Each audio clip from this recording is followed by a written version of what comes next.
नमस्कार मंडळी मी गणेश ठाकरे महाराष्ट्र नेता या चॅनलवरती आपलं सहर्ष स्वागत आहे. मंडळी, उद्धव ठाकरेंच्या शिवसेनेला मोठ्या प्रमाणात खिंडार आपल्याला पाहायला मिळाले. एका पाठोपाठ अनेक नेते शिवसेनेला सोडत एकनाथ शिंदे यांच्या शिवसेनेत जाताना दिसत आहेत. सुरुवातीला कळमनुरी तालुक्यातील जे काही संतोष बांगर आहेत त्यांनी देखील शिवसेना सोडली होती आणि शिवसेना सोडत त्या ठिकाणी एकनाथ शिंदे यांचा हात धरला. तर त्याच पाठोपाठ आता एकनाथ शिंदे ज्या पद्धतीने सांगत होते किंवा संतोष बांगरने ज्या पद्धतीने भाकीत केलं होतं त्याच पद्धतीने आता नागेश आष्टीकर सुद्धा उद्धव ठाकरेंना सोडतील आणि एकनाथ शिंदे यांच्या शिवसेनेत जातील. परंतु नेमकं शिवसेनेचं जे काही सत्र असेल ते सोडण्याचं का सुरू आहे?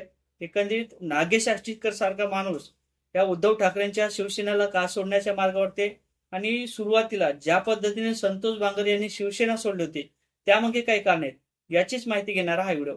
नक्कीच चॅनलवर नवीन असाल तर चॅनलला सबस्क्राईब करा. व्हिडिओ आवडला तर लाईक आणि शेअर करायला सुद्धा विसरू नका. म्हणजे ज्या अर्थी नगरपंचायत आणि नगर परिषदेच्या निवडणुका झाल्या होत्या त्यावेळेस संतोष बांगर यांनी एक महत्वाचं भाकीत केलं होतं. त्यांनी सांगितलं होतं की नागेश आष्टीकर म्हणजे हिंगोली जिल्ह्यातील खासदार नागेश आष्टीकर सुद्धा काही दिवसात उद्धव ठाकरेंना सोडून एकनाथ शिंदे यांच्या शिवसेनेत जातील आणि तेच कुठेतरी आता घडताना दिसत आहे. एकंदरीत बैठका तर सध्या सुरू आहेत. दिल्लीला सुद्धा नागेश आष्टीकर यांनी भेट दिलेली आहे. तर मुंबईला सुद्धा अनेक ठिकाणी त्यांच्या कार्यक्रमात सुद्धा म्हणजे एकनाथ शिंदे यांच्या कार्यक्रमात सुद्धा आष्टीकर आपल्याला पाहायला मिळाले. परंतु ज्या पद्धतीने संतोष बांगर यांनी जे काही भाकीत केलं होतं त्यामागे काही कारण होते का? यामध्ये राजकीय हस्तक्षेप होतो का किंवा काही भ्रष्टाचाराचे प्रकरण काढले जातात का आणि कुठेतरी प्रेशर क्रिएट केलं जाते का? कारण तर ज्या पद्धतीने उद्धव ठाकरेंची जी काही शिवसेना असेल ती मोठ्या प्रमाणात खिंडार आपल्याला पाहायला मिळत आहे. एकंदरीत एकनाथ शिंदेने ज्या पद्धतीने शिवसेना सोडली त्या ठिकाणी सरकार स्थापन केलं, मुख्यमंत्रीपद त्यांच्याकडे आलं, उपमुख्यमंत्रीपद त्यांच्याकडे सध्या आहे आणि त्याच पाठोपाठ ज्या पद्धतीने संतोष बांगर व्यक्त होत होते उद्धव ठाकरेंना सोडत असताना त्यांना जे काही दुःख झालं होतं ते दुःख कुठेतरी विसरत ते बाहेर पडले आणि त्यांनी परत एकनाथ शिंदे यांचा हात धरला आणि ज्या पद्धतीने नगरपंचायत आणि नगर परिषदच्या जे काही निवडणुका असल्या त्या कशा गाजवल्या, नगराध्यक्ष त्या ठिकाणी कसे निवडून आणले हे आपल्याला सर्वांनाच माहिती आहे.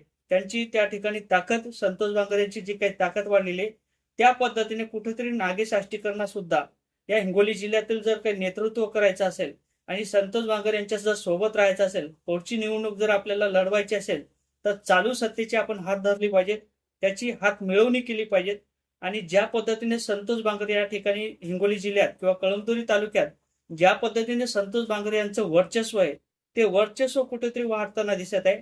आता जिल्हा परिषदेच्या जे काही निवडणुका असतील त्या दरम्यान सुद्धा संतोष बांगर मोठ्या प्रमाणात ताकद लावतील आणि त्या ठिकाणी जे काही नगराध्यक्ष असतील जे काही जिल्हा परिषदचे सदस्य असतील ते निवडून आणण्याचं काम हे संतोष बांगर यांच्या माध्यमातून होऊ शकते.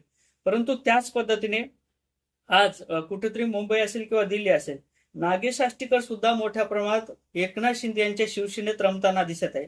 आता हे जे काही भाकीत होतं संतोष बांगरचं ते निश्चितच खरं होताना दिसत आहे.